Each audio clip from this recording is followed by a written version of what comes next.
ဆိုဘုရားရဲ့ဒေသနာတော်တွေကိုမှတ်တမ်းတင်ထားတဲ့စာပေတွေဟာပါဠိတော်ကြီးပဲအိုးရိပ်40ခန်းထို40ခန်းကိုရှင်းလင်းဖွင့်ဆိုတဲ့အထက်ကရာ52အုပ်နဲ့ထပ်ဆင့်ရှင်းလင်းပြီးတော့ပြောတဲ့တိက26အုပ်ဆိုမြတ်စွာဘုရားရဲ့အဆုံးအမတရားတော်တွေဟာမြတ်ပြည်မှာရောက်ရှိပြီးမြတ်နိုင်ငံကရဟန်းသံဃာတွေသင်ယူပို့ချနေကြတဲ့တရားဓမ္မတွေဟာအလွန်ပဲများတယ်ပေါ့နော်ပဋ္ဌာန်းနေမယ်ပေးရလာမြုပ်ပြီးတော့ရှုဖတ်ရင်တော့မှပဲအနည်းဆုံး4 5ရွမှကုန်တယ်သမစေပဋ္ဌာန်းပွဲတွေလုပ်နေကြတာဒါအချင်းချုပ်ပေးရလာဆိုတာမြုပ်ထားတယ်ပဆိုတဲ့ပေးရလာတော့မြတ်စွာဘုရားရဲ့ဆုံးမတရားတော်တွေထဲမှာကြည့်လိုက်မယ်ဆိုရင်ကျမ်းမာရေးနဲ့ပတ်သက်တဲ့အကြောင်းအရာတွေကျမ်းမာမှုကိုဖြစ်စေနိုင်တဲ့တရားဒေသနာတွေတော်တော်များများပါရှိနေတာတွေ့ရတယ်ဝိနည်းကျမ်းထဲမှာဆိုလို့ရှိရင်ဘိသစ္စာခန္ဓကဆိုပြီးတော့ဘိသစ္စာဆိုတာဆေးပဲဒါကတော့တရားဓမ္မမဟုတ်ဘဲနဲ့ဆေးဝါးနဲ့ပတ်သက်တဲ့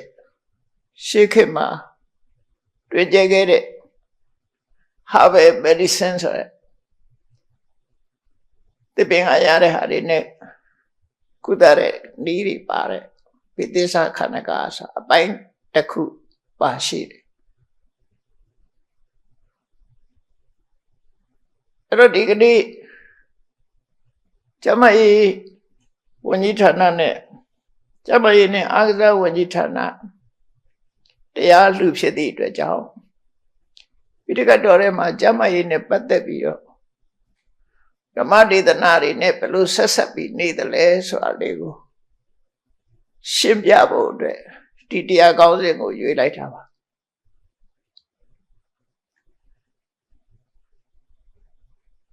မြတ်စွာဘုရားကဆင်ញင်သုံးသပ်ဖို့သုတ်တန်တစ်ခုခေါ်တဲ့အခါမှာယောဘိခွေရူပတ္တဥပ္ပါရောဒုက္ခတေသောဥပ္ပါရောရောဂနံထိတိစရမရဏတ္တပတုဘောဩဆိုလူရဲ့တဏ္ဍမှာရုပ်တရားဖြစ်ပေါ်လာတာထို့တူဝေဒနာဆိုတဲ့စိတ်ခံစားမှုတင်ညာဆိုတဲ့မှတ်သားမှုသင်္ခါရဆိုတဲ့စိတ်ဆော်လုံးလပြုမှုနဲ့ဝိညာဏဆိုတဲ့အသိစိတ်ခန္ဓာ၅ပါးပေါ့နော်အဲ့ဒီခန္ဓာ၅ပါးဖြစ်ပေါ်လာခြင်းဟာဒုက္ခဖြစ်ပေါ်လာခြင်းပဲဆိုပြီးတော့ရောဂနံထိတိယောဂရရှိလာခြင်းလို့ပြောတာအဲ့တော့ဒီယောဂကဘာကိုပြောတာတော့ဆိုနာကျင်မှုတွေခန္ဓာကိုယ်ရကြတဲ့ကနာကျင်မှုတွေပါလာတယ်လို့သူဆိုလို့ပေါ့နော်တရားဓမ္မရှုထောင့်ကနေကြည့်လိုက်မယ်ဆိုရင်လူတွေဟာကျမ်းမာတယ်လို့ပြောဆိုနေကြပေမဲ့လို့တကယ်ရောတောင်တော်မြည်ကျမ်းမာနေတာဟုတ်ကလားလို့ဆိုမဟုတ်ဘူးတခုတော့ရှိနေတယ်အမှန်ကျမ်းမာတယ်ဆိုတော့မှပဲချွေးရက်ကလေးတွေခန္ဓာကိုယ်မှာရှိနေတတ်တယ်နော်အဲ့ဒါကြောင့်မို့ဘဝတစ်ခုရလာတာကယောဂရလာခြင်းပဲတဲ့နှလုံးသွင်းဆင်ញင်လို့ရတယ်ဟာပေါ့နော်အဲ့တော့ကျမရေးဌာနဆရာဝန်ဆရာမတွေကျမရေးပညာရှင်တွေသတ်မှတ်တဲ့ယောဂမျိုးမဟုတ်ဘူးလေမြတ်စွာဘုရားဖော်ပြတဲ့ယောဂဟာဘဝမှာရလာရင်နာကျင်မှုဆိုပါလာမှာပဲအလုံးကရောဂဆိုနာကျင်မှုကိုပြောတယ်နာကျင်မှုကိုအကြောင်းပြုပြီးတော့ဝေဒနာခံစားမှုဆိုတာလည်းပေါ်လာတာအဲ့တော့လူတိုင်းမှာ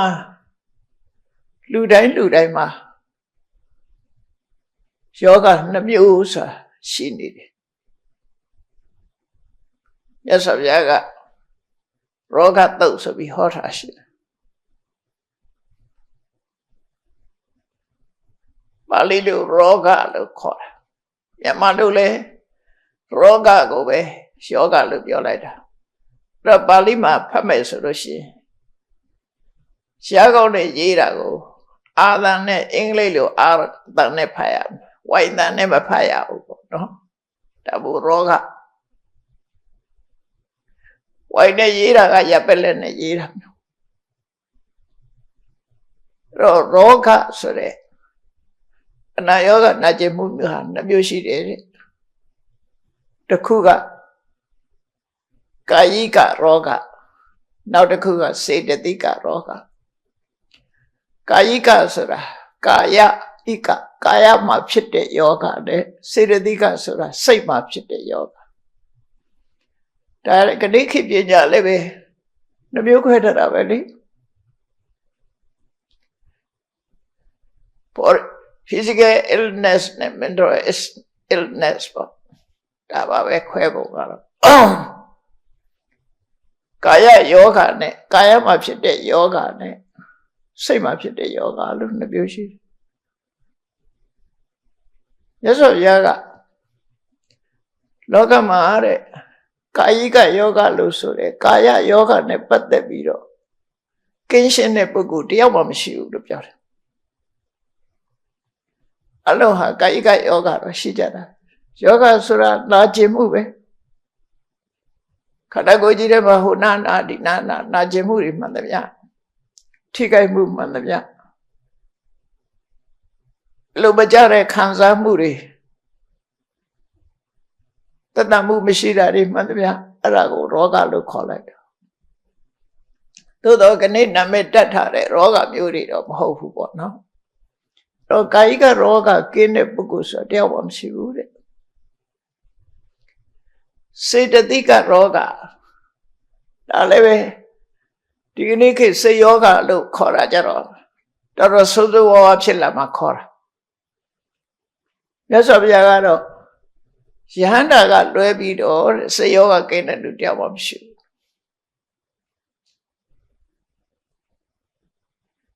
ပုထုဇနောဥမတကောဆိုတဲ့စကားလည်းရှိတယ်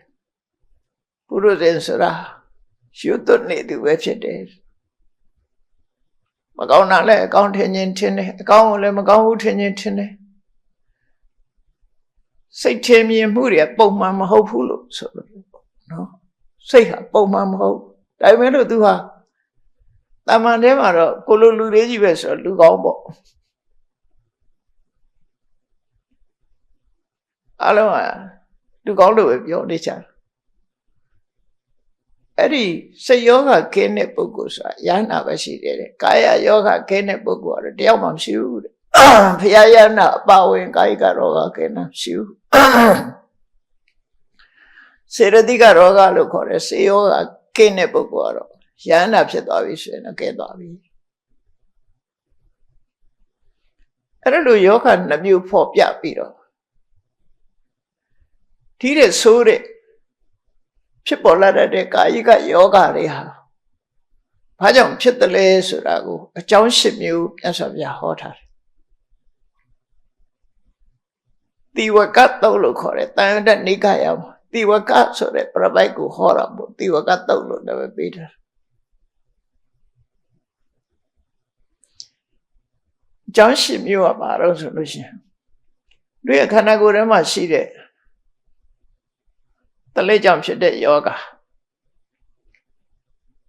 အဲ့ဒါတစ်မျိုးတလိပ်ဟာလည်းယောဂဖြစ်ကြောင်းတစ်ခုပဲတီးကြေဟာလည်းယောဂဖြစ်စေတဲ့အရာတစ်ခုပဲလေဟာလည်းယောဂဖြစ်စေတဲ့တစ်ခုပဲတော့တီးကြေတလိပ်လေညမတိုင်းရင်စီတမားတော်တွေမေ့ကြည့်လိုက်ဒါတွေသူတို့သိတယ်နော်ရသော်ဗျာဒီကတီးကြေကြောင့်ဖြစ်တဲ့ယောဂတလိပ်ကြောင့်ဖြစ်တဲ့ယောဂလေကြောင့်ဖြစ်တဲ့ယောဂလို့ဆိုပြီးတော့နောက်တစ်ခါတဏိပါဒအဲ့ဒါတွေရောထွေးပြီးလေတီးကြေတလိပ်3မျိုးရောထွေးပြီးတော့ဖြစ်တဲ့ယောဂဒါယောဂဖြစ်ခြင်းအကြောင်းနောက် ရုပြောင်းဥရုဖောက်ပြန်လို့ဖြစ်တဲ့ယောဂပြောဒါလည်းဆောင်းရောက်လိုက်ရင်ချောင်းစေးကြတယ်နှာစေးကြတယ်ဒါဥရုပေါ့နော်နှွေရောက်လိုက်နှွေယောဂတွေဆောင်းရောက်လိုက်ရင်ဆောင်းမိုးရောက်တဲ့အခါမိုးလူရဲ့ခန္ဓာကိုယ်မှာယောဂတွေပြဖြစ်လာတယ်အဲ့ဒါဥရုဖောက်ပြန်လို့ဖြစ်တယ်လို့သူတို့ဆိုတယ်နောက်တစ်ခုကတော့ဝိသမပရိဟာရစလို့သုံးတယ်ဝိသမပရိဟာရစဣရိယာပုမမျှတာလူရဲ့ခန္ဓာကိုယ်ကြီးစွာတနေ့ကုန်ထိုင်နေရင်လေအထိုင်လွန်တယ်တနေ့ကုန်အိတ်နေရင်လေအိတ်လွန်မှာပဲတနေ့ကုန်လမ်းလျှောက်နေရင်လေလမ်းလျှောက်အဲ့ဒီလျောင်းထိုင်ရသွားဆိုတဲ့ဒီဣရိယာပုလေးပါဟာမမျှမတတစ်ခုတည်းပဲလွန်ကဲပြီးတော့နေလို့ရှိရင်ယောဂဖြစ်တတ်တယ်ဒါလည်းခဏလက်ခံထားတာပဲဒီလည်းပဲအဲ့ဒါကိုဝိသမပရိဟာရစလို့ခေါ်တယ်နောက်တစ်ခုကတော့ဩပက်ကမိကဩပက်ကမိကဆိုသူ့ကြောင့်ဖြစ်ကိုယ့်ကြောင့်ဖြစ်တစုံတယောက်ရဲ့လုံလပယောဂကြောင့်ယောဂရသွားတယ်နောက်ကိုယ့်ရဲ့လုံလပယောဂကြောင့်ယောဂအဆီရင်ဖြစ်တာတော့ဘာလို့ပေါ့ထိခိုက်သွားတယ်ယောဂတစ်ခုဖြစ်သွားတယ်အဲ့ဒါကိုဩပက်ကမိကလို့ခေါ်တယ်နောက်ဆုံးတစ်ခုကတော့ကမ္မဝိပါကစာကံ့ကြောင့်ဖြစ်တယ်လို့ပြောတယ်ကံ့ကြောင့်ဆိုတဲ့ဟာကတော့ယောဂဖြစ်ဖို့မျိုးစိတ်ကိုပါလာတဲ့သဘောခန္ဓာကိုယ်ထဲမှာကိုမျိုးစိတ်ကပါလာတဲ့ဟာဒီယောဂဖြစ်ဖို့ရအတွက်မျိုးစိတ်ပါလာတယ်အဲ့လိုယောဂဖြစ်ကြောင်းတရား10မျိုးမြတ်စွာဘုရားဟောထားတာရှိဒီယောဂတော့အဲ့ဒီတစ်မျိုးမျိုးကြောင့်လူတွေမှာယောဂရကြတယ်ဟုတ်ပြီအဲ့လိုယောဂရတဲ့အခါကျတော့ထိုယောဂကိုပြောင်းစေနိုင်တဲ့ဆေးဝါးပဲ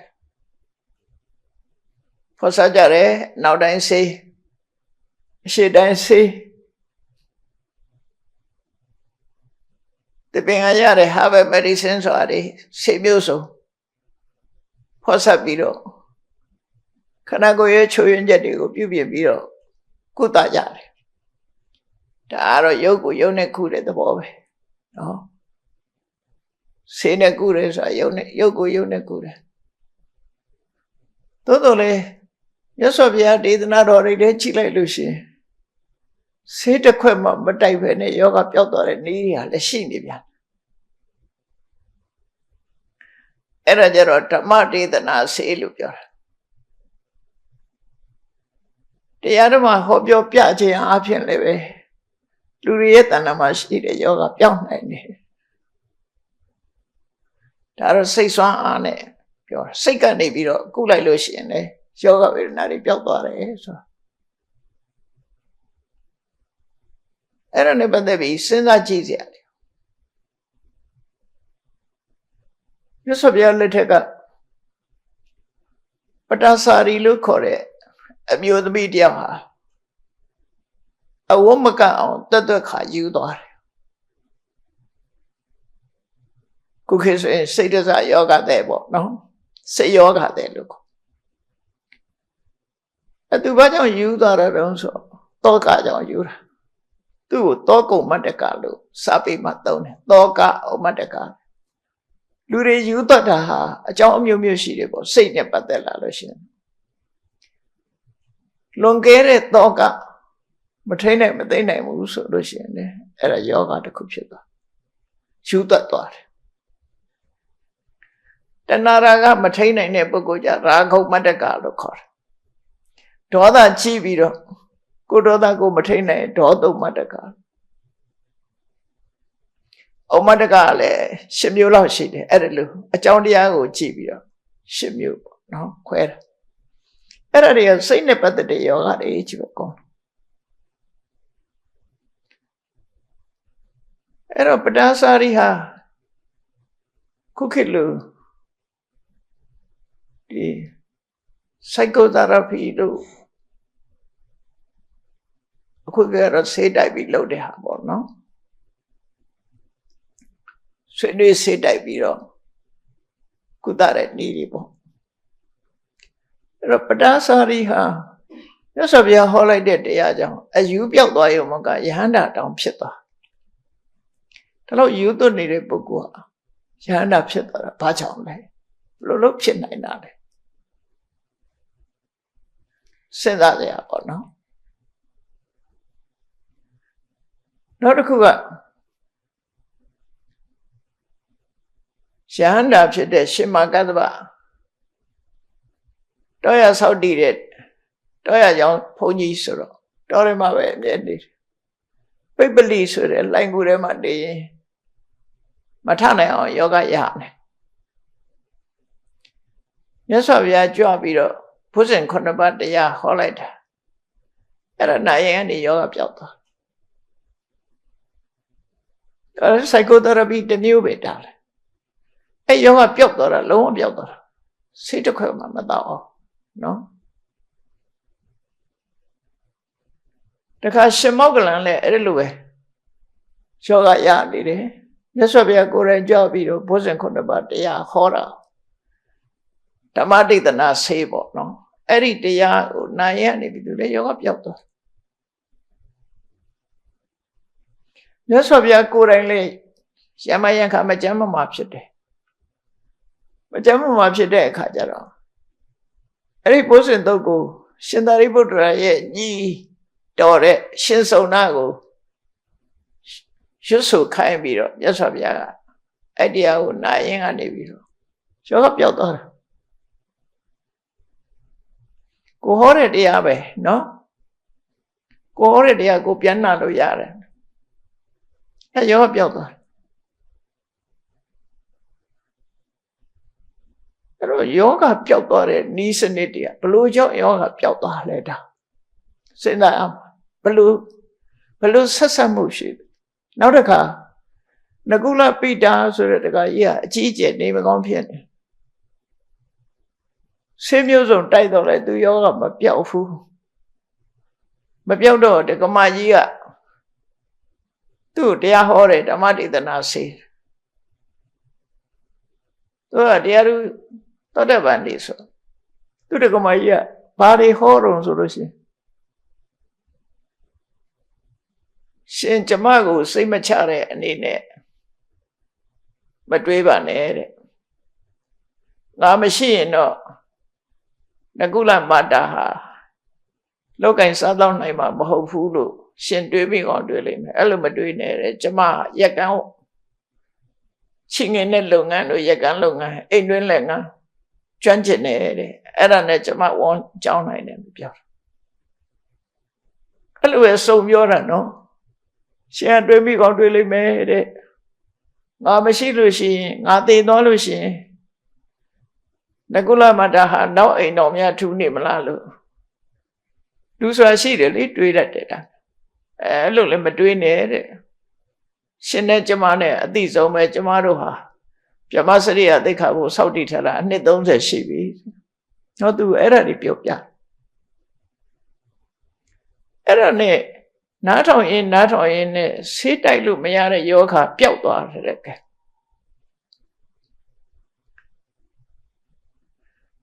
ဓမ္မဒေသနာဆေးရဆေးတိုက်တာမပျောက်တဲ့မကြမ်းမှဖြစ်နေတဲ့ယောဂပျောက်သွားပြန်အဲ့ဒါလေးဘာကြောင့်ပျောက်တာလဲဘယ်လိုဆက်ဆက်လို့လဲတော့မြတ်စွာဘုရားကိုယ်တိုင်မြတ်စွာဘုရားကိုယ်တိုင်ဟာတတ်တော်80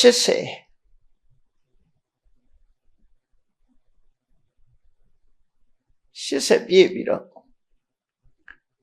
ဒီဝါဆိုတဲ့အချိန်မှာနောက်ဆုံး45ဝမြောက်ဝါဆိုတယ်ဝေလူဝဆိုရွာလေးမှာဝါဆိုတယ်ဝါလဲဆိုပြီးရောအပြင်းအထန်မကြမ်းမမှာဖြစ်သွားတယ်အဲ့လိုအပြင်းထန်မကြမ်းမမှာဖြစ်တဲ့အခါကျတော့သူ့အတွက်တော့လုပ်ငန်းအပြည့်တတ်နေပြီမြတ်စွာဘုရားသို့တော့မြတ်စွာဘုရားကိုယ်တိုင်တရားဟောမှအကျွတ်တရားရမယ်သူပတ္တဆိုတဲ့ပြပိုက်ကြီးကနောက်10လမြောက်မှ ဖះစီရောက်မှာဖះနဲ့တွေ့ရမှာအဲ့ဒီအချိန်ကျမှသူ့ဉာဏ်ကပွင့်မှာခုချိန်မှာစိတ်လည်းမဝင်စားဘူးသူကြွတရားရမှာမဟုတ်ဘူးအကယ်၍လားဆယ်လစောပြီးတော့မြတ်စွာဘုရားပြိဋိဘံစံတော်မယ်ဆိုလို့ရှိရင်သူပတ္တအတွက်အကြီးကျယ်ဆုံးရှုံးတော့နောက်ဖះဆိုမျောလေအောင်တော့ဘယ်တော့မှမသိဘူးနော်မြတ်စွာဘုရားရဲ့နောက်ဆုံးတပြည့်လို့ခေါ်တာပေါ့သူပတ္တဆိုသူ့အတွက်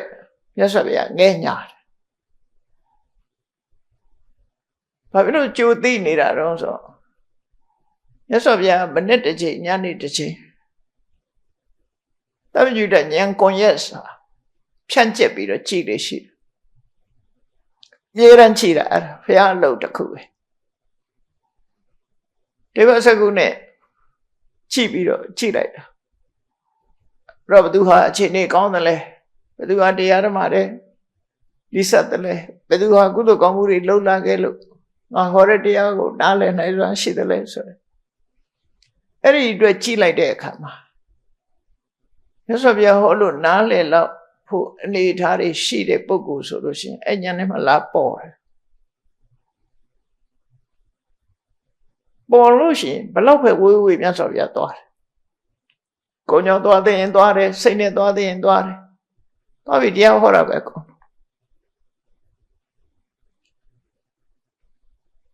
အဲ့ဒီတောက်ရတဲ့ဉာဏ်ကွန်ရက်နဲ့ညတခါမနေ့တခါအဲ့လိုကြည့်လို့ရှိတယ်ကြည့်တော့သူ့ဘာသာအကြောင်းကိုသိထားတယ်ဒါကြောင့်မို့ကြည့်သူဟောတဲ့တရားမနာရဘူးဆိုရင်သူ့ဘာသာဟာအကြီးကျယ်ဆုံးရှုံးနေတာသွားမယ်တရားမနာလိုက်ရလို့အသိဉာဏ်နဲ့ထက်မြက်ရတဲ့ဆုံးရှုံးသွားသူ2ယောက်ရှိခဲ့တယ်မြတ်စွာဘုရားမပွင့်ခင်လေးတွေဘုရားတရားမဟောခင်လေးတွေသိသွားကြတယ်တူကအလုံးကြားဘူးရလိမ့်မယ်အလရကာလမဆိုတဲ့ယသိနောက်တူကဥဒကရမပုဒ္ဒဆိုတဲ့ယသိသူတို့နှစ်ဦးဟာတပ္ပထကျင့်စဉ်ကိုပေါ့ပေါ့ရောက်ရောက်ကျင့်ပြီးတော့ဉာဏ်ပညာထက်မြက်တဲ့ပုဂ္ဂိုလ်တွေပဲအဆင့်8ဆင့်ရှိတဲ့ထဲမှာတူက9ဆင့်ပေါက်ရောက်တယ်အလရကာလမ9ဆင့်ထိအောင်ပေါက်ရောက်တယ်တမာရီကျင့်စဉ်မှာ9ဆင့်ထိအောင်ဥဒကရမဗုဒ္ဓကတော့8ဆင့်ထိအောင်အပိဓာထိအောင်ပေါ်ရောက်တယ်သို့တော့သူတို့ကိုဝိပဿနာတရားဟောလိုက်လို့ရှိရင်ဘဝတစ်ခုကြောဖြတ်သွားနိုင်ပါတယ်နိဗ္ဗာန်ထိအောင်ပေါ်ရောက်သွားနိုင်တယ်အဲ့ဒါလေးလိုနေတယ်သို့တော့မြတ်စွာဘုရားဖျားဖြစ်ပြီးတဲ့နောက်မှာတရားဟောမလို့ကြည်လိုက်တဲ့အခါတရားဟောမလို့ကြည်တဲ့နေ့မတိုင်ခင်က9ရက်ခန့်ကအလရကာလမသိသွားတယ်နောက်တစ်ယောက်ကြည့်လိုက်တဲ့အခါမှာညာဦးကမှသိသွားတယ်မနဲ့ကြည့်တာညာဦးကမှဆုံးသွားတယ်အဲ့ဒီမှာမြတ်စွာဘုရားမဟာဇာနိယောဝတ္တသူတို့ဟာတကယ်ကိုအကြီးအကျယ်ဆုံးရှုံးသွားပြီလို့သူတို့အတွက်အကယ်၍တရားနာလိုက်မယ်ဆိုရင်သူတို့ကတန်တရားဝကလွတ်သွားတယ်အခုတော့သွားတော့တန်တရားထဲမှာသွားလဲကြအောင်ပါခဏတီအောင်ကဘာထဲမှာရှိနေတယ်သူတို့နောက်ဘုရားဘယ်တော့ပွင့်မှမသိဘူးနောက်ဘုရားတရားနဲ့လွဲနေသေးရင်သူတို့တန်တရားထဲမှာရှိနေဦးမှာပဲတန်တရားထဲရှိနေရင်တန်တရားဒုက္ခတွေတွေ့နေဦးမှာပဲဒါတန်တရားဒုက္ခကိုရှောင်ထွက်ပြေးလို့မှမရတချို့ကတော့ဒီဘဝသေးအေးတယ်လို့ထင်တယ်နော်ဘဝတစ်ခုကိုဆုံးသတ်လိုက်လို့ရှိရင်အေးသွားတယ်လို့ထင်ပြီးတော့ဟုတ်တာပေါ့ဒီဘဝဒုက္ခလေးတော့တွေ့တာပေါ့နောက်ထပ်ထီးကြီးတဲ့ဒုက္ခတွေ့နိုင်သေးတယ်လေအဲ့ဒါကိုမမြင်နိုင်ဘူးမမြင်နိုင်တော့ကိုယ့်ကိုစူးစိုက်လောက်ကြတာတွေပါတယ်ဖြစ်ကုန်ကြနော်သေအေးတယ်ဆိုပြီးတော့နေဦးထင်တယ်စူးစိုက်လောက်တာတော့400ကျော်လောက်ရှိတယ်လို့ကြားတွေ့တယ်။ဝါပြေးမှာကိုသေအေးတယ်ဆိုတဲ့အတွေးနဲ့လောက်ကြတာတို့မခံနိုင်တော့ တော့ဒီလိုဒုက္ခရောက်လာကြတာတွေဟာတရားဓမ္မဆေးနဲ့မတွေ့လိုက်လို့တဏှာကမကျွတ်တဲ့အပြင်မှာရောဝေဒနာတွေမပြောက်ဖဲနဲ့ဖြစ်သွားတာတွေရှိတယ်ဟုတ်ပြီကာယိကရောဂစေတသိကရောဂလို့2မျိုးရှိတယ်ဓမ္မဒေသနာဆေးဟာစေတသိကရောဂကိုလည်းပြောက်စေတယ်ကာယိကရောဂကိုလည်းပြောက်စေတယ်သူဘယ်လိုဆက်ဆက်နေလဲဘယ်လိုဆက်ဆက်နေဘာကြောင့်ယောဂပြောက်တယ်လဲနောက်ကိရိမဏနတုတ်ဆိုတာရှိတယ်ကိရိမဏနယဟန်ဟာအကြီးကျယ်နေမကောင်းဖြစ်နေတယ်ရှင်အနန္ဒာကရသော်ဗျာတော့ပြင့်နေရှင်ဗျာကိရိမဏန္ဒဆိုတဲ့ကိုတော့တော်တော်နေမကောင်းဖြစ်နေတယ်တဏှာသဖြင့်သူစီကိုကြွပေးပါအောင်လို့တော့မြတ်စွာဘုရားကအနန္ဒာတင်ညာ7ပါးတရားငါဟောပေးလိုက်မယ်အဲ့ဒီတင်ညာ7ပါးတရားခိရိမဏန္ဒကိုဟောလိုက်အဲ့ဒီတရားနာပြီးရင်သူယောဂပျောက်သွားလိမ့်မယ်တကယ်လည်းပျောက်သွားတယ်ခိရိမဏန္ဒတုတ်ဆိုတာရှိတယ်တင်ညာ7ပါးတရားကိုဟောပေးလိုက်တာဒါဝိပဿနာရှုဖို့10မျိုးတင်ညာကို9မျိုးနောက်ကအာနာပါနသတိထွက်လေဝင်လေ့ကျင့်တဲ့ဟာနဲ့အာနာပါနသတိတရားအထုတ်တာကိုရသော်ဗျာရှင်းဟောလိုက်တာရှင်အနန္ဒာကဘုရားစီကသင်ပြီးတော့ခိရိမဏန္ဒယဟန်ကိုသွားဟောတဲ့အခါမှာယောဂချက်ချင်းပြောက်သွားတာဒီတရားနာပြီးပြောက်သွားအဲ့တော့ဓမ္မဒေသနာဆေးကဘာကြောင့်ယောဂကိုပြောက်စေနိုင်ဘယ်လိုဆက်ဆက်တယ်လဲတခါတော့အင်ဒိုနီးရှားကရောက်လာတဲ့ပမောက္ခတယောက်ကဒီမေကုံကိုမေးဘူးတယ်ပတာစာရီဘာလို့အယူပြောက်တရားနာတာနဲ့ဘာလို့အယူပြောက်သွားလဲဘုဇင်တရားနာတာနဲ့ဘာလို့ယောဂပြောက်ကြလဲဒီမေကုံနေမေးတာပေါ့နော်ခုနမြတ်စွာဘုရားကိုယ်တိုင်လဲဝေလူဝရွာလေးမှာယောဂလိုက်တဲ့အချိန်မှာယောဂအကြီးကျယ်ဖြစ်တယ်အဲ့ဒီယောဂအကြီးကျယ်ဖြစ်တာသူပတ္တအတွက်10လရသော်ဗျာဆောင်းအောင်မဆိုသူရဲ့ခန္ဓာကိုယ်မှာဆွဲကပ်တဲ့ယောဂဟာဒီတိုင်းထားလို့ရှိရင်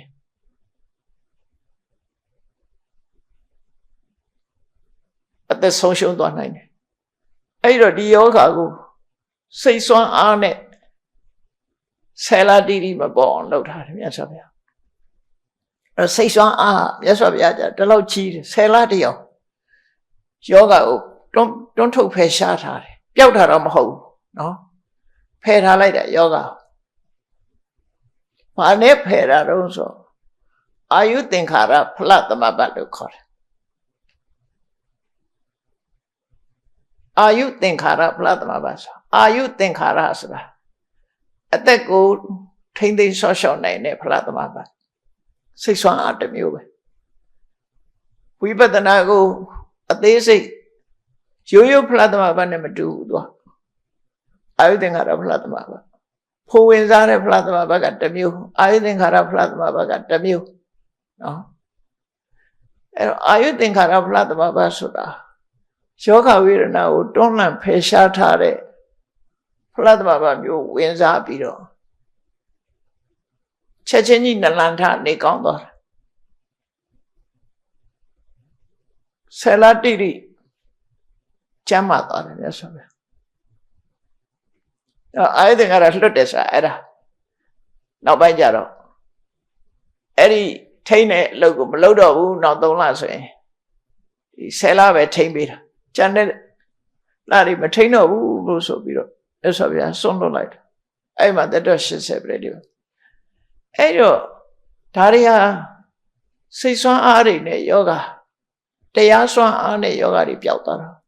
ဘာဖြစ်လို့ပျောက်တာလဲဘယ်လိုဆက်ဆက်တယ်လဲဆိုရင်အင်ဒိုနီးရှားပရိုဖက်ဆာမေးတော့ကရုပ်နဲ့နာမ်နဲ့ဆက်ဆက်မှုရှိပုံလေးကိုပြောပြ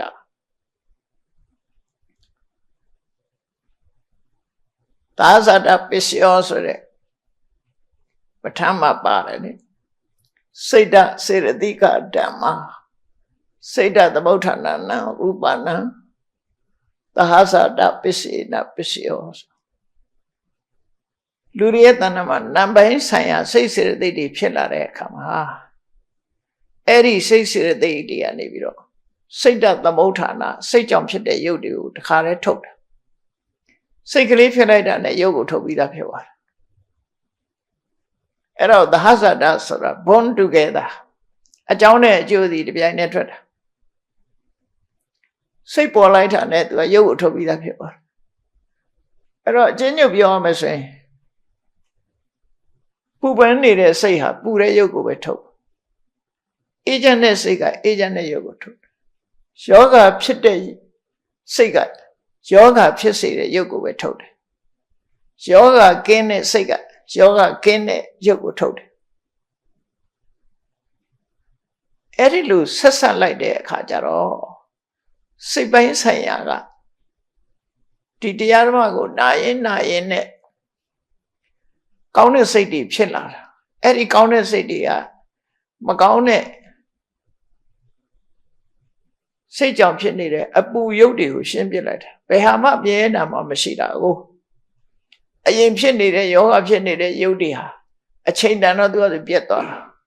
နောက်ထပ်လာတဲ့ဟာတွေကကျမ်းမာတန်းစွာနဲ့ရုပ်တွေဖြစ်လာအဲ့တော့အဲ့လိုဆက်တယ်လို့အကြောင်းမဲ့တော့မဟုတ်ဘူးခုနစိတ်နှလုံးကြည်လင်အေးမြသွားလို့ရှိရင်အဲ့ဒီစိတ်နှလုံးကြည်လင်အေးမြခြင်းဟာရုပ်တရားပေါ်မှာတက်ရောက်တယ်ချွတ်တက်ရောက်မှုကချက်ချင်းဖြစ်တယ်အဲ့ဒါကိုစိတ်ဓာတ်စေရတိကဓမ္မလူတွေရဲ့တဏ္ဍာမှာဖြစ်တဲ့စိတ်စေရသိက်တရားတွေဟာစိတ်ဓာတ်သမုဋ္ဌာဏနာရူပနာစိတ်ကြောင့်ဖြစ်တဲ့ရုပ်တွေကိုသာဇတတတ္တိနဲ့ခြေစပြုတယ်ဆိုတာချက်ချင်းထုတ်တယ်လို့ပြောတာနော်အဲ့တော့ကြည်လင်အေးမြတဲ့စိတ်ဟာကြည်လင်တဲ့ရုပ်ကိုထုတ်လိုက်တယ်ယောဂကင်းတဲ့စိတ်ကယောဂကင်းတဲ့ရုပ်ကိုထုတ်တယ်ဒါ healthy mind produce a healthy body ပေါ့ဒါမျိုးပြောတာနော်ချက်ချင်းထုတ်တာအဲ့ဒါကြောင့်မို့လို့ပဋ္ဌာန်းစာရီယူပြောက်တာလဲဒါပဲ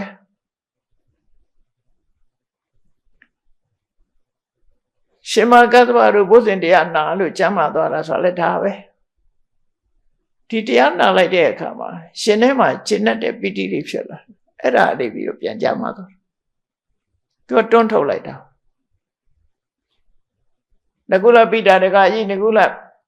မတ္တတကမကြီးကနေနာပါချပြီးတော့ပြောတာဒါလေနားထောင်ရင်နဲ့စိတ်တွေပေါ်ပါသွားပြီးယောဂပျောက်သွားတာပဲတူတယ်ခိရိမန္တယဟန်လည်းပဲခိရိမန္တတင်ညာ7ပါးကိုနာရင်နဲ့ပေါ်ပါပြီးယောဂပျောက်သွားတာမြတ်စွာဘုရားကတော့တမဘဆွာအားနဲ့ယောဂပျောက်အောင်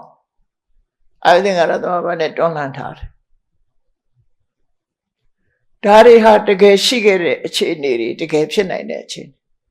ဘာကြောင့်ဖြစ်နိုင်လဲဆိုတာခုနစိတ်နဲ့ရုပ်ဟာဆက်နေနော်ကာယနဲ့စိတ်ဓာတ်ဒီနှစ်ခုကတွဲဖက်နေတာဖြစ်တယ်စိတ်ဓာတ်ဘက်ကကျမ်းမာလို့ရှိရင်လေဒီစိတ်ကသူ့နေတာမဟုတ်ဘူးကျမ်းမာတဲ့စိတ်သည်ကျမ်းမာတဲ့ရုပ်ကိုထုတ်တယ်မကျမ်းမာတဲ့ရုပ်ဟာအချိန်တန်တော့ပြတ်သွားတယ်ခုလိုပြောရင်ဆဲလေးတွေပေါ့နော်healthy cell တွေကိုစိတ်ကနေပြီးတော့ဖြစ်စေအဲ့တော့စိတ်ကသာဖြစ်စေနိုင်တာလားလို့ဆိုမဟုတ်ဘူးလူရဲ့ခန္ဓာကိုယ်မှာရုပ်တွေကိုဖြစ်စေတာအကြောင်း၄မျိုးရှိတယ်ဥဒုရဲ့အာဟာရရဲ့ကံရဲ့စိတ်ရဲ့နာမ်ပိုင်းဆိုင်ရာကကံနဲ့စိတ်ရုပ်ပိုင်းဆိုင်ရာကဥဒုနဲ့အာဟာရအဲ့တော့ရုပ်ကိုထုတ်လုပ်တဲ့အကြောင်းတရားက2ခုရုပ်ကိုထုတ်လုပ်တဲ့နာမ်က2မျိုးရုပ်ကိုဖြစ်စေတဲ့နာမ်က2မျိုးဘာလို့ဆိုရင်ကံနဲ့စိတ်ရုပ်ကိုဖြစ်စေတဲ့ရုပ်ကလည်း2မျိုးဥဒုနဲ့အာဟာရအစာကောင်းလေးစားရလို့ရှိရင်လေ လူဟာလန်းဆန်းတာပဲရာသီဥတုလေးကောင်းရင်လည်းလန်းဆန်းတာပဲဒါထုတ်တာပဲလေထုတ်တာကွာရန်တင်းပြီးလို့အိမ်ထဲကြီးပဲနေရလို့ရှိရင်လည်းတူတွေကလန်းဆန်းတော့အပြင်ထွက်လိုက်တဲ့အခါသူလည်းလန်းဆန်းသွားမှာပေါ့ဒီလိုပေါ့တခုအဲ့တော့လန်းဆန်းမှုတွေဒါမို့ပြောကြတယ်မို့လားလေကောင်းလေသန့်ရှူလိုက်လို့ရှိရင်ကျမ်းမာတယ်ဆိုပင်လည်းသွားပြီးလေရှူတဲ့လူရှိသေးတယ်ရုပ်ကလည်းလူရုပ်ကနေပြီးတော့ရုပ်ကိုအကျိုးပြုတယ်နန္တရားကလည်းရုပ်ကိုအကျိုးပြုတယ်တူညီသောအကျိုးပြုမှုတွေရှိနေတယ်ဥတုနဲ့အာဟာရဆိုတဲ့ရုပ်တရားသည်လူရဲ့ခန္ဓာကိုယ်ရုပ်ပိုင်းဆိုင်ရာကိုအကျိုးပြုတယ်ထို့တူပဲကံနဲ့စိတ်ကံနဲ့စိတ်ကလည်းဒီနန္တရားနှမျိုးသည်ရုပ်ကိုအကျိုးပြုတယ်အဲ့ဒီမဲ့ကံဆိုတာကတော့အတိတ်ကလုပ်ခဲ့တာနဲ့ပတ်သက်တယ်ပေါ့ခုခေတ်လုပ်တာတဲ့ခုဘဝလုပ်တာနဲ့မတူအတိတ်ကလုပ်ခဲ့တာတွေပါတယ်ခုဘဝလည်းလုပ်တဲ့ဟာကလည်းအကျိုးပေးတာပါပဲပေးနိုင်တယ်ပေါ့နော်သို့သောအတိတ်ကလည်းပို့ပြီးတော့ပတ်သက်တယ်ပေါ့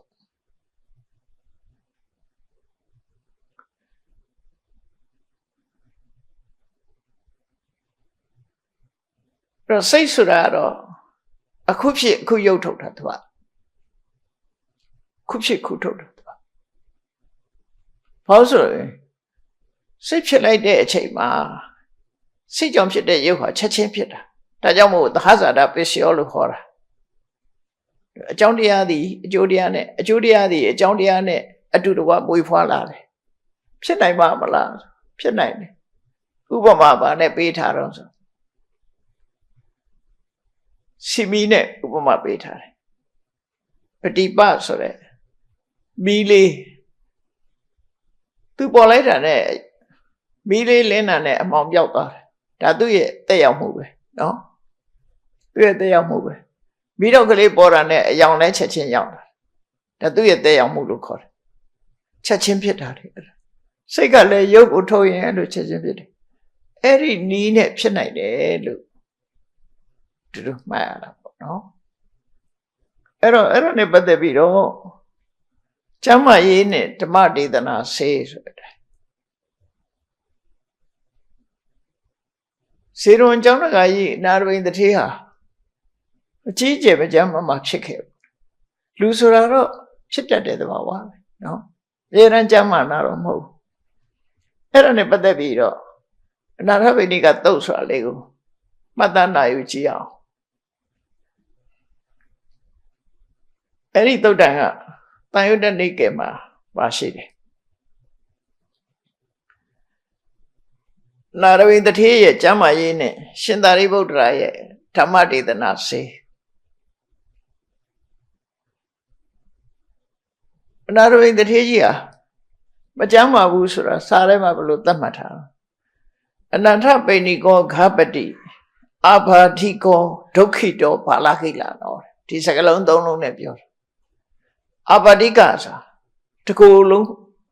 နာကျင်ကြိုက်ခဲနေတဲ့ယောဂဖြစ်တယ်အာဘာဒနဲ့အတင်္ဂဆိုပြီးတော့ယောဂနှမျိုးခွဲပြတ်ထားတာလည်းရှိတယ်အာဘာဒဆိုတဲ့ယောဂကတော့မလုံနိုင်မရှားနိုင်တော့လူတကူလုံးနာကျင်ကြိုက်ခဲနေတာကိုအာဘာဒလို့ခေါ်ပြီးတော့အတင်္ဂဆိုတာတော့တရှောင်ရှောင်ဖြစ်နေတဲ့အခုကပြောမှဆိုစီဂျိုယောဂမျိုးတွေတို့သွေးတိုးယောဂမျိုးတွေတို့နားနေတာတော့မဟုတ်ဘူးနော်ပြောင်းနိုင်ဘူးဒါပေမဲ့အမြဲတမ်းဆေးတဲ့နေရာတဲ့အာဝါဒနဲ့အတင်္ဂလို့ယောဂနှမျိုးခွဲထားလေးရှိတယ်အဲ့တော့နာရဝိန်တတိဖြစ်နေတာအိယာကကိုမထနိုင်အောင်အာဘာတိကောတကူလုံးယောဂနေစဒုက္ခိတောဒုက္ခရောက်နေတယ်ဘာလခိလန်တော့အပြင်းထန်မမကြမ်းဖြစ်နေတယ်အဲ့လိုဖြစ်နေတဲ့အခါမှာရှင်သာရိပုတ္တရာကသူကကြီးညိုတယ်စိတ်ကတအားကြီးညိုတယ်ကြောင်းတခါ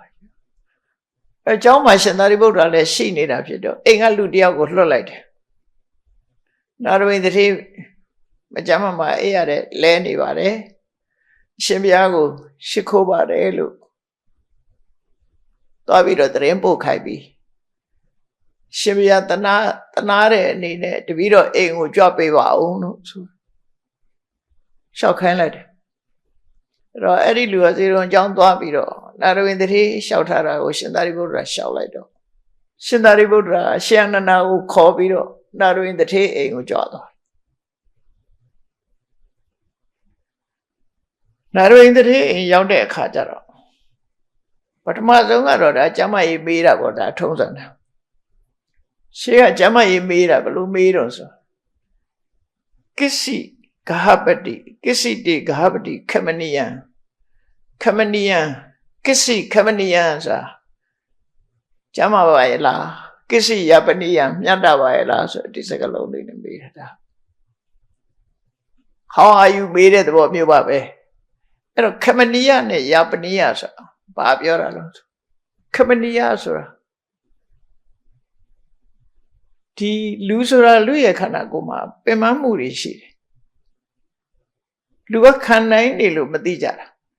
ခံနိုင်နေတာလူကအဲ့ဒါကိုခမနိယခံနိုင်ရှိရလားလို့မေးတာပဲယပနိယနေလို့ထိုင်လို့မြတ်တာဖြစ်ခဲ့လားအဲ့ဒီဘေးကုံပေးတယ်ခမနိယယပနိယဆိုပမာစကားမှာကြမ်းခန့်တာလို့မာပါဣလောဆိုအဲ့ဒါပေါ့နော်ကြမ်းခန့်ကျမကြီးကြမ်းခန့်တာတယ်ခမနိယလုံနိုင်တယ်ဂိုင်းနိုင်တယ်သွားနိုင်တယ်လာနိုင်တယ်အမောခံနိုင်တယ်ဒါတွေကကြမ်းခန့်တာခမနိယဆိုတဲ့မကြမ်းပါဘူးဆိုရင်မလှုပ်နဲ့လှုပ်တာနဲ့မောနေအဲ့ဒါတွေမေးပြီးတော့ကိစ္စဒုက္ခဝေဒနာပဋိကမန္တိဘယ်လိုလဲယောဂခံစားနေရတဲ့ယောဂဟာဝေဒနာဟာနောက်ဆုတ်ရလားရှေ့တိုးသလားပြောင်းကြမဲ့နေထားရောရှိသလားအဲ့လိုဒါထုံးစံတိုင်းပါဠိတော်မှာဒီတိုင်းပဲမေးတာအမြဲတမ်းယောဂတိုးသလားယောဂအခြေအနေဘယ်လိုရှိတော့ပြောင်းမဲ့အနေထားမြင်ရလားဆိုမေးတဲ့အခါနာရဝိသတေကြီးကနမေဗန္တိခမနိယံတပည့်တော်မခံနိုင်ဘူးဗျာနမေယပနိယံနေရထိုင်ရတာမမြတ်တာဘူးပြောင်းမဲ့သဘောလည်းမရှိပါဘူးတဲ့ယောဂရှေ့တိုးနေနောက်ဆုံးတာမတွေ့ရပါဘူးနဲ့အဲ့လိုလျှောက်တဲ့အခါကျတော့ရှင်သာရိပုတ္တရာဓမ္မဒေသနာဆေးတိုက်ကျွေးတာသူတိုက်ကျွေးပုံနဲ့ရှင်းရှင်းလေးနော်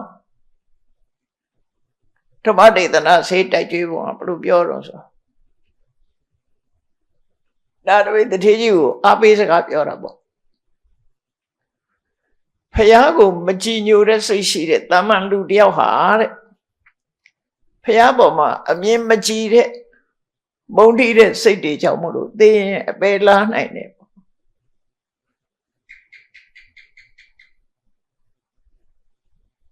တင်တကာကြီးမှာဖះကိုမကြည်ညိုတဲ့စိတ်မရှိဘူးတဲ့ဖះကိုကြည်ညိုတဲ့စိတ်တေဟာတင့်တဏ္ဍာမှာအပြည့်အဝရှိနေတယ်နော်အပြည့်အဝရှိနေတာကိုစိတ်ထဲကနေပြီးတော့ဆင်ញင်နှလုံးသွင်းကြည့်လိုက်လို့ရှိရင်ခဏအတွင်းလေးမှာဆင်ញင်တဲ့အချိန်အတွင်းမှာပဲယောဂပျောက်သွားနိုင်ပါတယ်ပြောတာ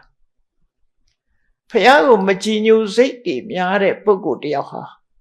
ထိုမကြည်ညိုစိတ်ကြောင့်အရေးကိုကြာသွားနိုင်တယ်အဲ့ဒီမကြည်ညိုစိတ်ဟာကျောင်းတကာကြီးမှာမရှိဘူးတဲ့ကြည်ညိုတဲ့စိတ်တွေမြတ်စွာဘုရားအပေါ်မှာနှစ်ကာကြည်ညိုတဲ့စိတ်တွေရှိနေတယ်အဲ့ဒီကြည်ညိုတဲ့စိတ်တွေကိုနော်နှလုံးသွင်းလိုက်ပါနှလုံးသွင်းလိုက်လို့ရှိရင်ယောဂဝေဒနာပျောက်သွားပါလိမ့်မယ်ဒါဒီတခေါကနေစပြောပြီးတော့တရားဓမ္မနဲ့ပတ်သက်ပြီးမယုံကြည်တဲ့ပုဂ္ဂိုလ်တယောက်ဟာအပင်ငယ်တည်သွားရင်အပင်ငယ်ကျသွားနိုင်တယ်အဲ့ဒီလိုမကြည်ညိုတဲ့စိတ်ကျောင်းတကာကြီးမှာမရှိဘူးတဲ့တရားဓမ္မနဲ့ပတ်သက်ပြီးတော့အသိဉာဏ်နဲ့ကြည်ညိုတဲ့စိတ်တွေရှိနေတယ် အဲ့ဒါကိုနှလုံးသွင်းလိုက်မယ်ဆိုရင်ယောဂပျောက်သွားပါတယ်နှလုံးသွင်းခိုင်းနေတာသူကယောဂကိုပဲကြည့်ပြီးတော့တပည့်တော်မသက်သာဘူးဖျားဆိုတာတွေးနေတာ哦အဲ့ဒါတွေကိုခဏဖြောက်ခိုင်းပြီးတော့ဒီတရားဘက်ကိုဥလက်ပေးတာပဲမှားတော့နော်နောက်တစ်ခါတန်ဃာတွေပေါ်မှာမကြည်ညိုတဲ့စိတ်များတဲ့ပုဂ္ဂိုလ်တယောက်ဟာထိုမကြည်ညိုခြင်းကြောင့်သိတဲ့နောက်မှာမကောင်းတဲ့ဘဝရောက်နိုင်တယ်ဒီကျောင်းတကာကြီးမှာအဲ့ဒီစိတ်မျိုးမရှိဘူးတဲ့တန်ဃာတွေပေါ်မှာကြည်ညိုတဲ့စိတ်အမြင်ကြည်တဲ့စိတ်တွေရှိနေတယ်အဲ့ဒါကိုနှလုံးသွင်းလိုက်ပါသွင်းလိုက်ရင်ယောဂပျောက်သွားပါလိမ့်မယ်တာမန်လူတယောက်ဟာကိုချင်းသီလပြက်ပြားနေတယ်အဲ့ဒီကိုချင်းသီလပြက်ပြားမှုကိုအကြောင်းပြုပြီးတော့သူဟာသိသွားလို့ရှိရင်မကောင်းတဲ့ဘဝရောက်နိုင်တယ်ဒီကျောင်းတကာကြီးမှာကိုချင်းသီလပြက်ပြားတာလုံးဝမရှိဘူးတဲ့အရိယသူတော်စင်တွေမျက်နှိုးတဲ့သီလကိုမျက်နှိုးထိမ့်သိမ်းဆောင်ရှောက်နေတာဖြစ်တယ်အနာရဝိသတိကသူကသောတပန်ကိုသောတပန်ဆိုတော့ဖရာပေါ်မှာနှစ်ကာကြည်ညိုတယ်တရားပေါ်မှာအသိဉာဏ်နဲ့နှစ်ကာကြည်ညိုတယ်သံဃာပေါ်မှာနှစ်ကာအသိဉာဏ်နဲ့ကြည်ညိုတယ်ငါးပါးသီလကိုမျက်နှိုးထိမ့်သိမ်းဆောင်ရှောက်တယ်ငါးပါးသီလမျက်နှိုးတယ်ဆိုတာအသက်တဲ့တန်ဖိုးထားတာပြောနော်အသက်နဲ့ငါးပါးသီလလဲရမယ်ဆိုရင်အသက်ပဲအသိခံမယ်ငါးပါးသီလအပြည့်မခံဘူးဆိုတဲ့အနေထားမျိုးဆိုအဲ့ဒါဟာသောတပန်ပုဂ္ဂိုလ်တွေမှာရှိတဲ့အရေးချင်း၄ရပ်လို့ပြောတယ်သူတို့ရဲ့ကြည်ညိုမှုဟာခိုင်မာတယ်ဖရာပေါ်မှာကြည်ညိုမှုဟာခိုင်မာတယ်တရားပေါ်ကြည်ညိုမှုဟာခိုင်မာတယ်ဘယ်သူဖြစ်လို့မှမပြတ်ဘူးတန်ခါပေါ်ကြည်ညိုမှုဟာခိုင်မာတယ်အရိယကန္တသီလဆိုတာ၅ပါးသီလနဲ့ပတ်သက်လာလို့အထိမခံတဲ့ပုဂ္ဂိုလ်နော်လုံးဝအဖြစ်မခံတဲ့ပုဂ္ဂိုလ်အဲ့ဒါတွေကိုတစ်ခုချင်းမေးပြီးဒါကိုစဉ်းစားလိုက်ပါယောဂပျောက်သွားပါလိမ့်မယ်နောက်တစ်ခါမဂ်ကင်10ပါးလို့ခေါ်တဲ့နေရာရှိတယ်မဂ်ကင်အဲ့10ပါးပဲများသောအားဖြင့်သိကြအဲ့တော့မဂ်ကင်10ပါးနဲ့လည်းပဲယောဂပျောက်အောင်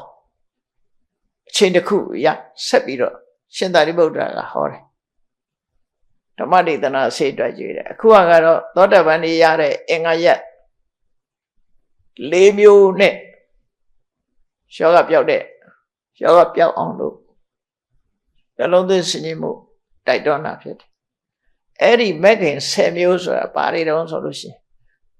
သမ္မာဒိဋ္ဌိသမ္မာသင်္ကပ္ပသမ္မာဝါစာသမ္မာကမ္မန္တာသမ္မာအာဇီဝသမ္မာဝါယာမသမ္မာတတိသမ္မာသမာဓိနောက်မှာသမ္မာညာနာနဲ့သမ္မာဝိမု ക്തി ဆိုတာနှစ်ခုထပ်ထည့်လိုက်မဂ်ခင်10ပါသမ္မာညာနာနဲ့သမ္မာဝိမု ക്തി အဲ့ဒါသမ္မာဘိုင်းက10ခုမိစ္ဆာဆိုတာရှေ့ကဝိသေသနာပုဂ္ဂိုလ်ပြောင်းလိုက်တဲ့အခါမိစ္ဆာဒိဋ္ဌိဆိုတာတွေကနေစပြီးမိစ္ဆာညာနာမိစ္ဆာဝိမု ക്തി ဆို10ခုအဲ့ဒါနဲ့ဒီ10ချက်နဲ့ကြိုင်ပြီးတော့လည်းပဲရှင်သာရိပုတ္တရာတစ်ခုချင်း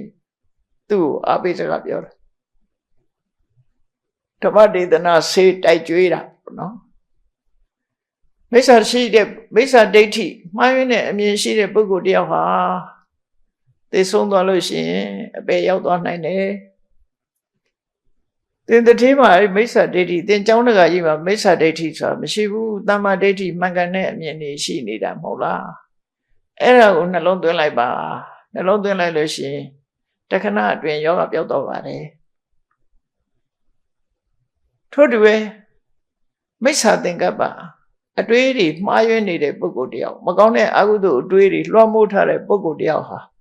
သိဆိုရင်ပင်ငရဲရောက်သွားနိုင်တယ်။ဒီကျောင်းတကာကြီးမှာမိစ္ဆာသင်္ကပ္ပဆိုတဲ့အကုသိုလ်အတွေးတွေမရှိဘူး။သမ္မာသင်္ကပ္ပဆိုတဲ့ကုသိုလ်အတွေးတွေပဲရှိတယ်။ဒါကိုစဉ်းစားလိုက်တာနဲ့ယောဂဝေဒနာပျောက်သွားနိုင်ပါတယ်။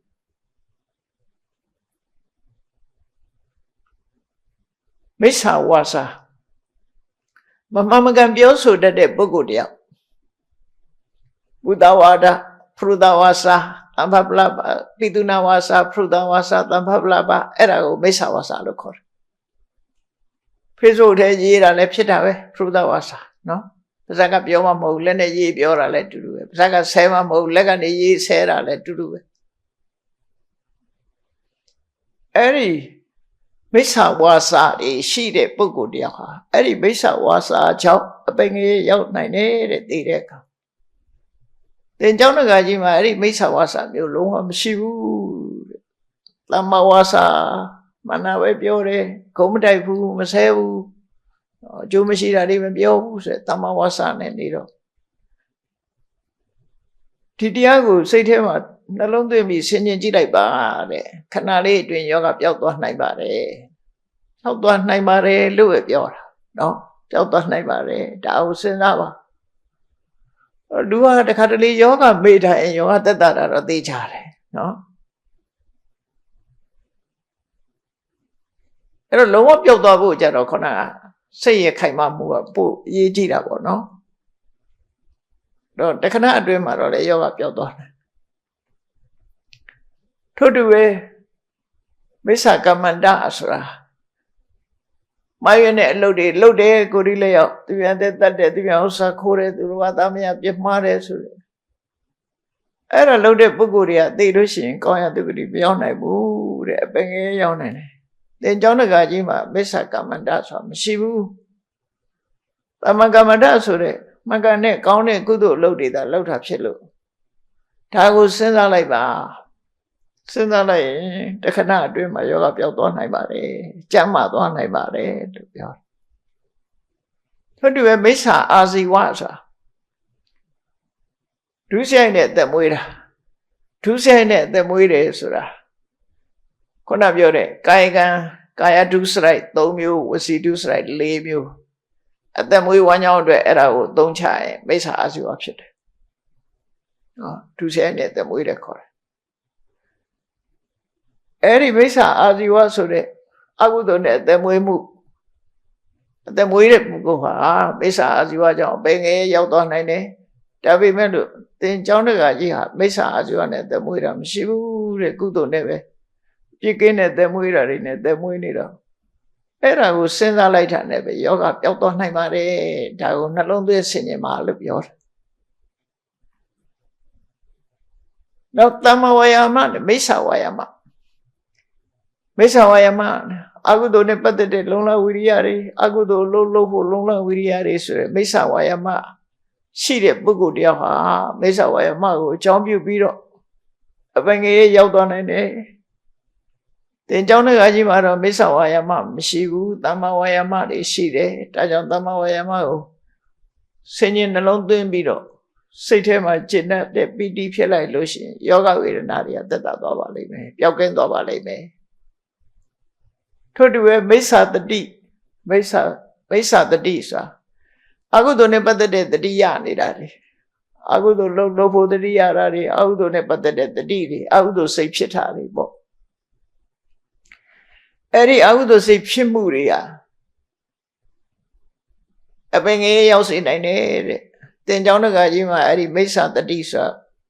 Kene, Tama the D net need up today. Could have been my way. Count it, the D she need up to dojo. Era un along the singing like that, Yoga will not built on a mare. Mesa Tamati Agudo ne safety name, Agudo low beat a safety name. The Agudo lone a safety name mushidally. Namia need a ludeso in a through the Maria need. Erima Agudo the Maria le Bangego Yossi Nainabe.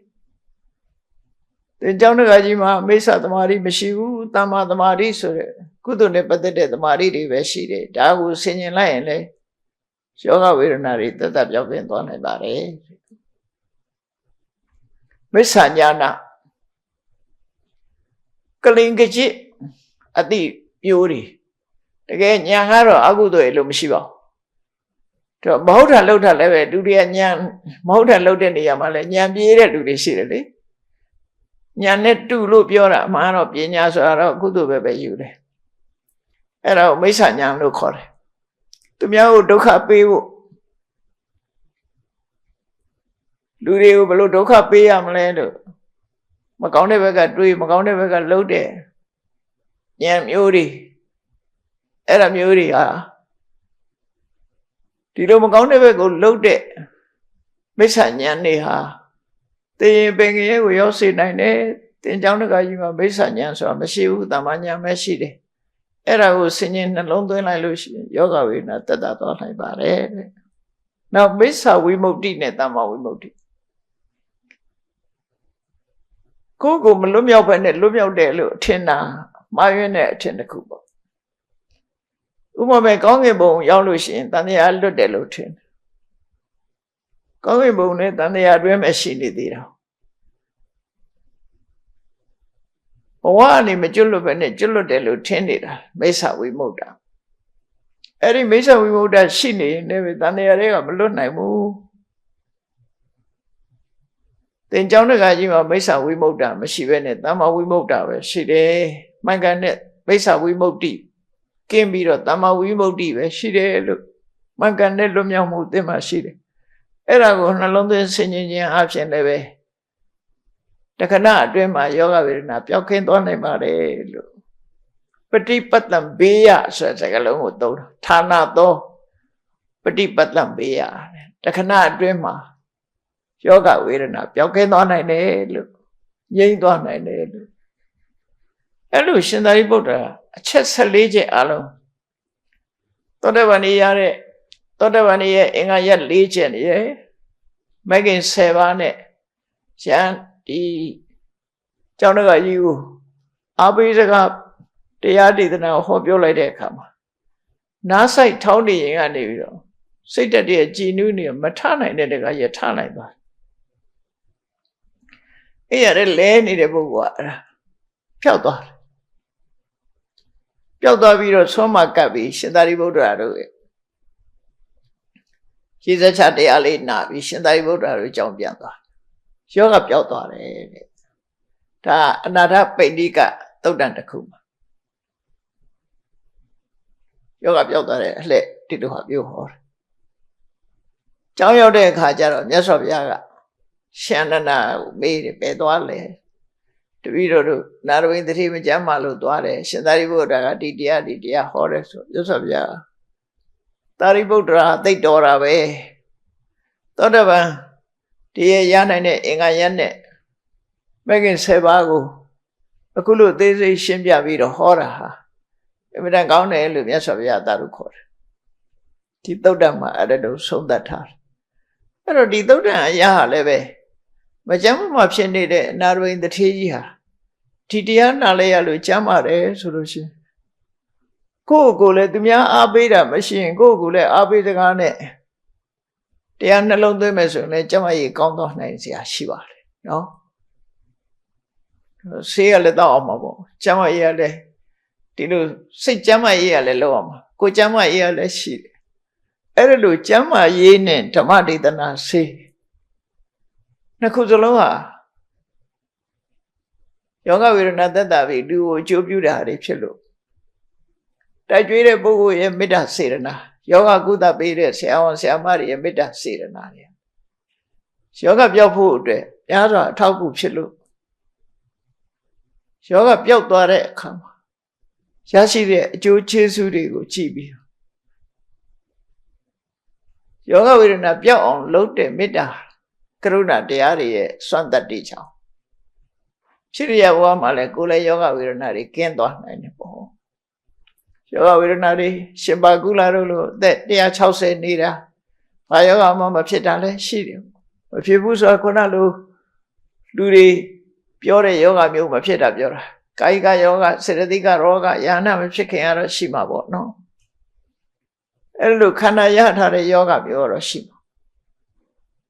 အဲ့လိုအကျိုးကျေးဇူးတွေလောကကြီးမှာရနိုင်တာဖြစ်တော့ကြောင့်မေတ္တာစေရနာဟာရစွာအစွမ်းထက်တယ်ဆိုတာကိုမှတ်သားနိုင်ပြီးတော့မြတ်စွာဘုရားရဲ့ဓမ္မဒေသနာဆေးတွေဟာယောဂဝေဒနာပြောက်ဖို့အတွက်များစွာအကျိုးပြုတယ် ကျမကြီးဝန်ထမ်းတွေရဲ့အားပေးစကားဟာလည်းပိုထိရောက်တယ်ယောဂဖြစ်တဲ့ပုဂ္ဂိုလ်တွေဟာကိုယ်ယောဂအတွက်စိုးရင်တော့ကတွေများနေကြတဲ့အခါမှာနှစ်သိမ့်စကားပြောပြမယ်ဆိုလို့ရှိရင်ဓမ္မဒေသနာလို့